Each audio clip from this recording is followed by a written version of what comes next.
கடலுக்கடியில பல மர்மமான முடிச்சுகளோட தூங்கிக்கிட்டு இருக்கிற கண்டம் தான் குமரி கண்டம். தமிழ்நாட்டுக்கு மட்டும் இல்ல, மற்ற உலக நாடுகளுக்கே முன்னோடி இந்த குமரி கண்டம் தான். அப்படிப்பட்ட உலகின் மிகப்பெரிய கண்டத்துக்கு என்ன ஆச்சு, அது எப்படி அழிஞ்சிச்சு அப்படின்றத நம்ம இந்த வீடியோல பார்க்க போறோம். நீங்க யாராவது நம்ம சேனலை சப்ஸ்கிரைப் பண்ணாம பாக்குறீங்க அப்படின்னா மறக்காம சப்ஸ்கிரைப் பண்ணிட்டு பக்கத்துல இருக்கிற பெல் ஐகானை கிளிக் பண்ணுங்க. அப்பதான் நாங்க போடுற எல்லா வீடியோவும் உங்களை வந்து சேரும். இப்ப இருக்கிற இலங்கை குமரி கண்டத்தோட ஒரு சிறிய பகுதி தான். குமரி கண்டத்தை நாகரிகத்தின் தொட்டில் மற்றும் கன்னித்தமிழ் முன்னோரின் இருப்பிடம் அப்படின்னு சொல்றாங்க. இந்த கண்டத்துல தான் முதலா மாந்தன் அப்படின்னு ஒரு இனம் தோன்றியது. மாந்தன் அப்படின்னா குரங்கு உடல் முழுக்க ரோமங்களோட குனிஞ்சு நடக்கக்கூடிய ஒரு இனம். இந்த இனத்துக்கு லெமூர் அப்படின்னு பேரு வச்சு கூப்பிட்டாங்க.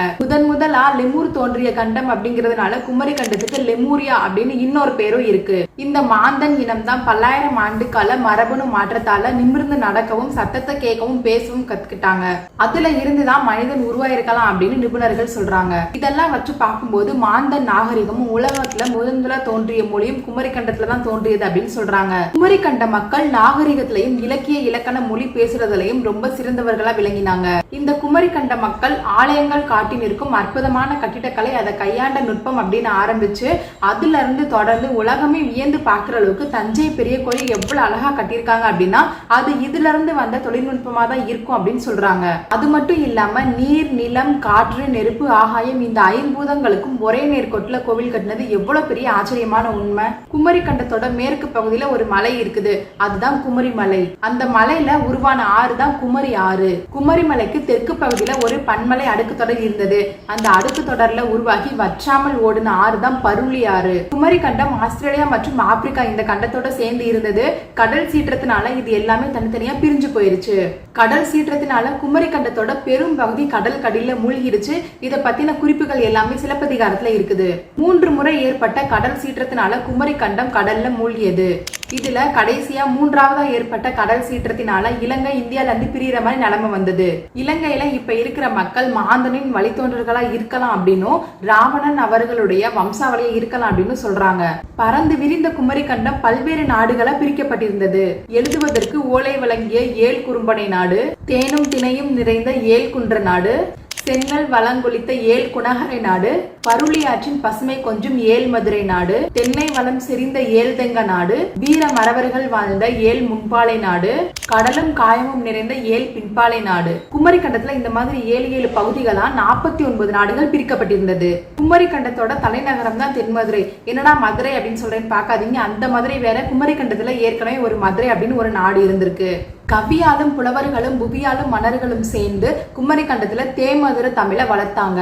தமிழுடைய தொன்மையும் ஆணி வேரும் குமரி கண்டத்தோட சேர்த்து கடலோட போயிடுச்சு. காரணம் கடல்ல ஏற்பட்ட அந்த சீற்றம் தான். நிறைய மக்கள் என்ன சொல்றாங்க அப்படின்னா குமரி கண்டம் அப்படின்னு ஒரு கண்டமே இல்ல, அது வெறும் கட்டுக்கதை. அது எப்படி அவ்வளவு பெரிய கண்டத்தை கடல் மூழ்கடிக்கும் அப்படின்னு கேக்குறாங்க. ஆனா ஒரு சில நாட்களால ஏற்பட்ட சுனாமினால குமரி கண்டம் கடலுக்குள்ள மூழ்கல. இது பல்லாயிரக்கணக்கான வருஷங்களா கடல்ல ஏற்பட்ட மாற்றத்தினால கடல் சீற்றத்தினால கொஞ்சம் கொஞ்சமா அழிஞ்சுதான் குமரி கண்டம் கடல்ல மூழ்குச்சு. அப்படி அதை நம்பாம இருக்கிறவங்க சிலப்பதிகாரத்துல பூம்புகார் கடல்ல மூழ்கும் அப்படின்னு சொன்ன போது மட்டும் ஏன் நம்பினாங்க? அவங்க அதையும் நம்பாம தான் இருந்திருக்கணும். சுனாமி மற்றும் இயற்கை பேரழிவுகள் எல்லாமே இப்ப உள்ள புவி வெப்பமயமாதலால் மட்டும் ஏற்படல. அது பண்டைய காலத்திலே கடல் சீற்றங்கள், இயற்கை பேரழிவுகள் எல்லாமே இருந்திருக்கு. உலகத்துல பிறந்த முதல் மனிதனான மனு அப்படிங்கிற மனிதன் வெள்ளப்பெருக்கால அந்த வெள்ளப்பெருக்குல பயணிச்சு ஒரு மலையை அடைஞ்சாங்க அப்படின்னு சதகத புராணத்துல இருக்குது. இதை வச்சு பார்க்கும்போது உலகம் ஆரம்பிக்கிற காலத்துல இயற்கை பேரழிவுகள், வெள்ளப்பெருக்கு, சுனாமி இது எல்லாமே இருந்திருக்கு. குமரி கண்டம் இருந்ததற்கான சான்றுகளும் அந்த காலத்துல இயற்கை பேரழிவுகள் வந்ததற்கான சான்றுகளும் பண்டைய இதிகாசங்கள்ல இருக்குது. கடலுக்கு அடியில குமரி கண்டம் இருக்கு அப்படின்னு பண்டைய இதிகாசங்களையும் இவ்வளவு சான்றிதழ்களையும் சொல்லும் போது அதை ஆராய்ச்சி செஞ்சு இதை நிரூபிக்க ஏன் யாருமே முன்வர மாட்டேங்கிறாங்க? ஏன்னா இதுக்கு பின்னாடி நிறைய அரசியல் காரணங்கள் இருக்குது. தொழில்நுட்பம் வளர்ந்த காலத்திலையும் கடலுக்கு அடியில என்ன இருக்கு அப்படின்னு ஆராய்ச்சி பண்றதுக்கு இன்னும் சரியான கருவிகள் நம்ம கிட்ட இல்ல. அதுக்கு யாரும் முன்வரவும் இல்ல. ஏன்னா கடலுக்குள்ள என்ன இருக்கு அப்படின்னு இதுவரைக்கும் மனுஷங்க கண்டுபிடிச்சது வெறும் 5% தான். மீதமுள்ள 95% கடலுக்குள்ள என்ன இருக்கு அப்படின்னு யாருமே கண்டுபிடிக்கவும் முடியல. குமரி கண்டத்துல பாண்டிய மன்னர்கள் இருந்ததாகவும் அவங்க தமிழை வளர்க்கறதுக்காக நிறைய சங்கங்கள் வைத்ததாகவும் சொல்றாங்க. குமரி கண்டம் மட்டும் இல்லைங்க, தமிழை வளர்க்கறதுக்காக வச்ச சங்கமும் பாண்டிய மன்னர்களும் பாண்டிய மக்களும் எல்லாமே கடலுக்குள்ளே மூழ்கிட்டாங்க. குமரி கண்டத்தோட நீளம் கன்னியாகுமரியில இருந்து 700 கவதம் அப்படின்னு பண்டைய தமிழ் அறிஞரான அடியாருக்கு நல்லா சொல்லியிருக்காங்க. ஒரு கவதம் அப்படின்னா 10.06 கிலோமீட்டர்.